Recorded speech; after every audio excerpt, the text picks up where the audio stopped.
Good morning, everyone. How's it going?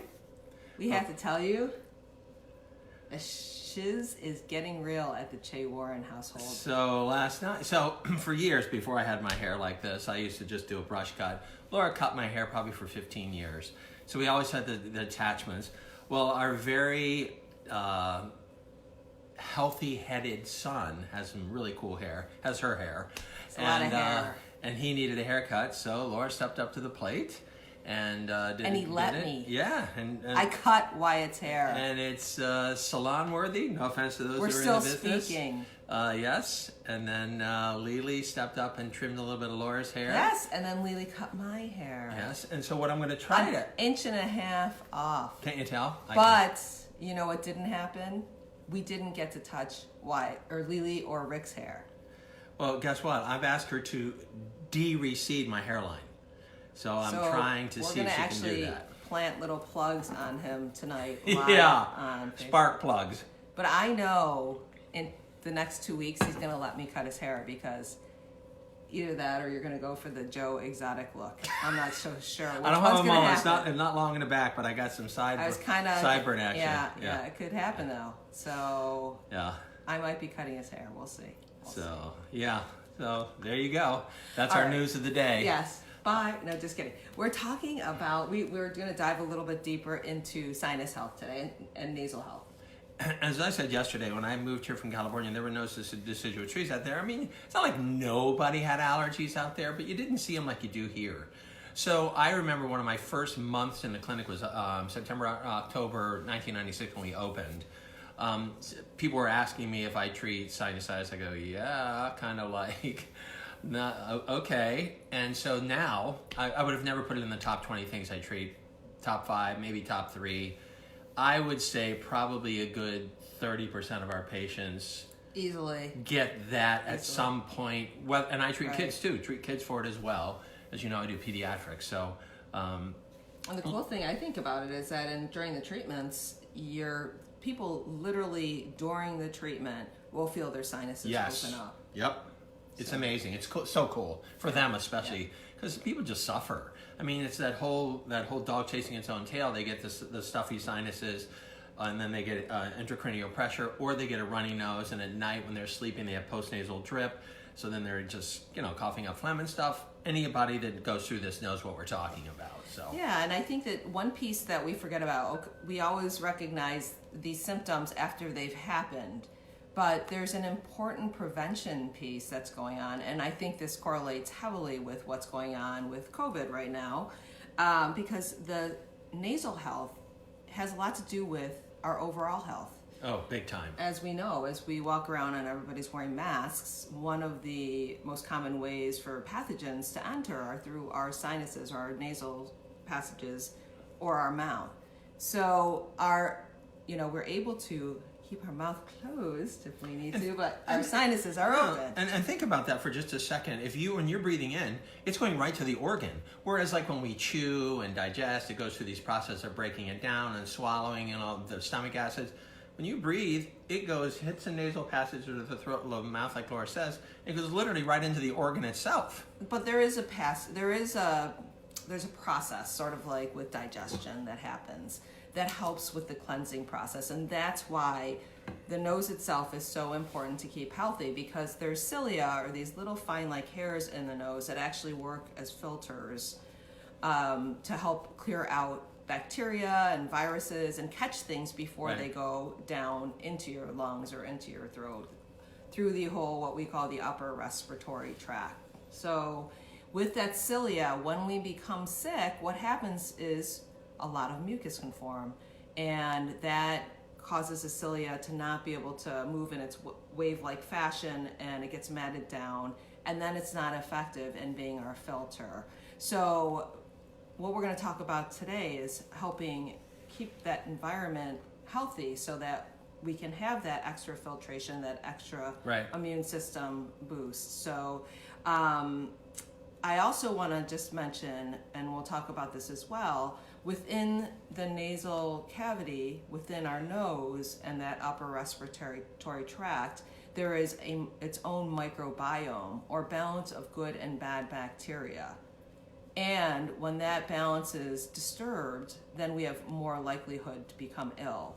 So we want to look at that piece of it too. So our nose, aside from being, very attractive, funny, is also effective. Schnozzle. And the interesting is, that's good. We get more air. You get more air. Oh yeah, the word microbiome I've always associated with digestive. Yes. Always. Yes. Until Laura and I started talking about this, and she's educating me on that. I was like, "What? There's the microbiome in the nasal passage? I didn't know that." Yep. So the obvious things like drinking plenty of water will help keep up with the mucus, membranes, and getting things flowing and not having things become too thick. Just regular deep breathing, of course, we've talked about, which is so good for the sinuses as well as the lungs. If you're feeling congested, you can sleep with your head slightly elevated, and just the gravity will help with mucus and that type of thing as well. And also, if you want to look at things like nasal irrigation, and I think that's a really important component. I was late to this game, incidentally. Yeah, well, we'll talk about that because I'm really a firm component of the neti pot, and that's an old Ayurvedic tradition of doing a sinus rinse. And a lot of people think it's kind of gross because they're like, oh, you're pouring water in your nostril, and looks like they look like a little teapot. Here's my neti pot. I cleaned it. Okay, so don't worry. It's not going to be any. Thanks a lot. No loogies coming out of there or anything. You got to clean it regularly. Right. And this is how dorky I am. This is my travel neti pot. It's plastic. Because I like to travel with it, especially if I'm going away for a long time, because it helps out with my immune system. This is my home neti pot. Ooh. The gold standard. It is a ceramic one. It looks like a little boat. It's a teapot. But don't drink tea out of it after you nuttied with it. Don't do it. All right, so I like this ceramic one because actually you can put it in the dishwasher. So if you are not feeling well and you want to sterilize it, you could also use soap and water or rubbing alcohol or something like that. But you can throw this baby right in the dishwasher. Plastic one, no. Yeah, the plastic one, super light. You can pack this right away. You don't have to worry about it breaking. It's fantastic.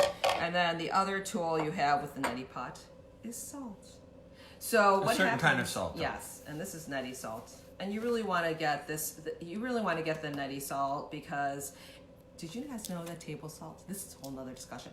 Table salt actually has weird additives in it to keep it from caking. Sometimes dye and anti-caking ingredient, right? Yeah. So this is non-iodized salt. It is specifically made for the neti pot, and it is very pure. And I like that because it's actually going up your sinuses. You tilt your head. I'm going to post a YouTube video of it because, I don't know, it would have been hard to speak and do it at the same time. You tilt your head over the sink. I have full confidence you could have pulled it off. So, yeah. This is filled with warm water and a little scoop of salt. There's a pre-measured scoop in there. Warm. Yes, warm. And you tilt your head over the sink. You pour it in one nostril, and a lot of people, when they say they don't want to do it, they think they're going to drown. But it actually comes out the other nostril. And if you're not doing it right because if your head isn't tilted enough, it actually starts to go down your throat, which is not terrible for your health because, gargling with salt water is actually a thing, but it's a little gross. Should I tell my story now? Yes. So I don't really have allergies, and both of us are pretty healthy. We don't get sick very often, and I happen to get some sinus gig. And she had done neti pot for years, and I was like, whatever, and I really was. I was like, whatever. And says, look, she goes, I really think you should try the neti pot. I was taking herbs and things too, and so she gave me a quick tutorial on how to do it, and I said, okay, and so I did it. After nearly dialing 911 for drowning myself with the neti pot, she said, well, let me watch you do it, because she just left me on my own to go do it. No, but you really can't drown yourself. No. I'm being dramatic because it was dramatic for me. Yeah. So she showed me how to do it, and as soon as she showed me, I wasn't tilting my head enough, and as soon as she showed me how to do it, it was great, and it really is. And I'm telling you, I'm not joking. I was late to the game, kind of whatever, and it is remarkable how effective it is. Mm-hmm. I mean, it really is, and I can't say it enough. And I agree with Laura that it's Ayurvedic medicine, they've been around just like Chinese medicine 5,000 years or something. So they've had plenty of practice to do this. And, That's right. And it has benefit. Now, what is the frequency you should do it? That I don't remember. So it depends on what's going on with you. So usually I will use it preventatively as well as using it when my sinuses are not feeling great. Okay. I can usually sense, as most of you probably can, when you are starting to feel like you are getting something in your sinuses or some type of nasal problem.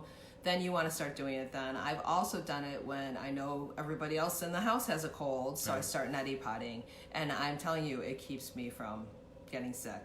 So there's a good question that Siobhan asked, water, tap okay, filtered, distilled.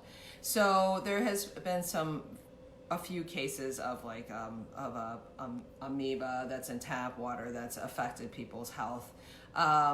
They're very few and far between, but it is recommended, like if you were to ask a Western MD, which actually neti potting is actually very much recommended these days, which is fantastic because when we first started out, people looked at us like we had, literally 3 heads.